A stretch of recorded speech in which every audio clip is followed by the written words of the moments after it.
Assalamualaikum warahmatullahi wabarakatuh. Perkenalkan, kami dari kelompok 2 akan mempresentasikan proyek SPI tentang penyebaran Islam di Pulau Jawa. Cekidot. Perkenalkan, nama saya Nur Aziza dengan NIM 60600123045. Perkenalkan, nama saya Syahratul Nadira dengan NIM 60600123020. Perkenalkan, nama saya Mutmainah dengan NIM 60600123005. Perkenalkan, saya Nur Alim Jayadi Tapi bohong. dengan NIM 60600123018. Perkenalkan, nama saya Ananda Salsabila dengan NIM 60600123010.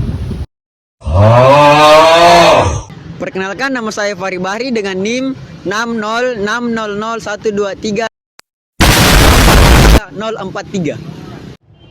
Baiklah, saya akan menjelaskan tentang kerajaan-kerajaan Islam yang ada di Pulau Jawa, yaitu pertama Kesultanan Demak. Kesultanan Demak atau Kerajaan Demak adalah kerajaan Islam yang pertama di Jawa, yang terdiri pada perempat akhir abad ke-15 di Demak. Demak sebelumnya merupakan kadipaten yang tunduk pada Majapahit yang telah melemah saat itu untuk beberapa tahun sebelum melepaskan diri. Berdasarkan cerita tradisional Jawa, kerajaan ini didirikan oleh Raden Patah yang merupakan keluarga dinasti Majapahit. Nice. Selanjutnya yang kedua yaitu adalah Kesultanan Banten atau dikenal di dunia barat dengan nama Bantam, adalah sebuah kerajaan Islam yang pernah berdiri di wilayah Banten, DKI Jakarta, sebagian Jawa Barat dan Lampung, Indonesia.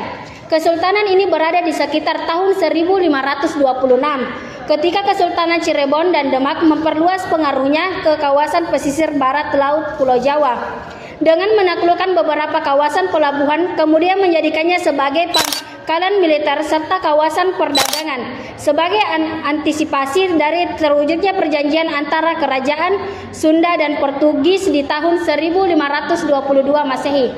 Selanjutnya yaitu Kesultanan Mataram. Kesultanan Mataram adalah negara berbentuk kesultanan di Jawa pada abad ke-16. Kesultanan ini didirikan sejak pertengahan abad ke-16, tetapi baru menjadi negara berdaulat di akhir abad ke-16 yang dipimpin oleh dinasti yang bernama Wangsa Mataram. Kesultanan ini terdiri dari beberapa wilayah inti mulai dari Kutagara, Nagaragung, Mancanegara, Pasisiran, dan sejumlah kerajaan vasal. Beberapa di antaranya dianeksasi ke dalam teritori kesultanan, sedangkan sisanya diberikan beragam tingkat otonomi. Selanjutnya yang terakhir yaitu Kesultanan Yogyakarta Hadiningrat, adalah kesultanan negara dependen yang berbentuk kerajaan.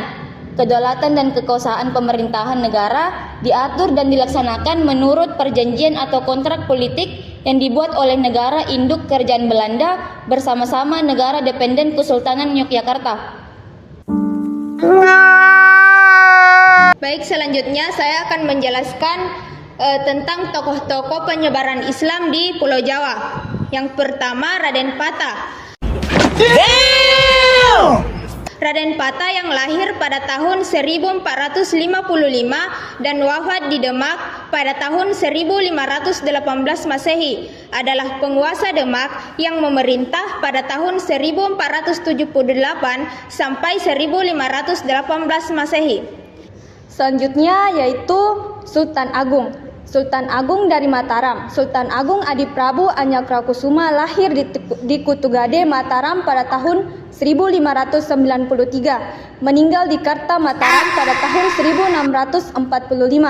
Adalah Sultan Mataram ketiga yang memerintah dari tahun 1613 sampai 1645. Oke, baiklah, selanjutnya saya akan membahas tentang organisasi-organisasi yang menyebarkan agama Islam di Pulau Jawa. Organisasi pertama yakni Nahdlatul Ulama atau biasa kita kenal dengan NU. NU didirikan pada tanggal 16 Rajab 1344 Hijriah atau tanggal 31 Januari 1926 di kota Surabaya. Pandangan keagamaan NU dianggap tradisionalis dikarenakan menoleransi budaya lokal selama tidak bertentangan dengan ajaran agama Islam. Hal ini membedakan dengan organisasi Islam terbesar kedua yakni Muhammadiyah yang dianggap sebagai reformis karena membutuhkan interpretasi yang lebih literal terhadap Al-Quran dan Sunnah.